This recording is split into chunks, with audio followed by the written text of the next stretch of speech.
Police Patil हा समाजाच्या दृष्टीने अतिशय महत्त्वाचा घटक आहे। गावातील विविध समाजाला बांधून ठेवत कोणतेही वाद होऊ नये याची काळजी घेणाऱ्या पोलीस पाटलांनी आपलं जीवन जगण्यासाठी तारेवरची कसरत करावी लागते।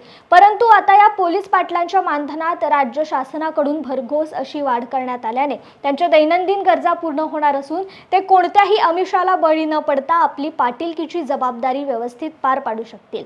मानधनाच्या या लढ्यात सर्व आमदार खासदार यांनी पोलीस पाटील संघाला चांगल्या प्रकारे सहकार्य केले असून आमदार महेंद्र थोरवेंनी शासनाकडे चांगल्या प्रकारे पाठपुरावा करत आम्हाला न्याय मिळवून दिल्याने त्यांचे आभार मानण्यासाठी आम्ही त्यांना भेटलो अशी माहिती पोलीस पाटील संघाचे उपजिल्हाध्यक्ष दिनेश पाटील यांनी दिली आहे। हा आनंदोत्सव साजरा करण्यासाठी मोठ्या संख्येने पोलीस पाटील उपस्थित होते।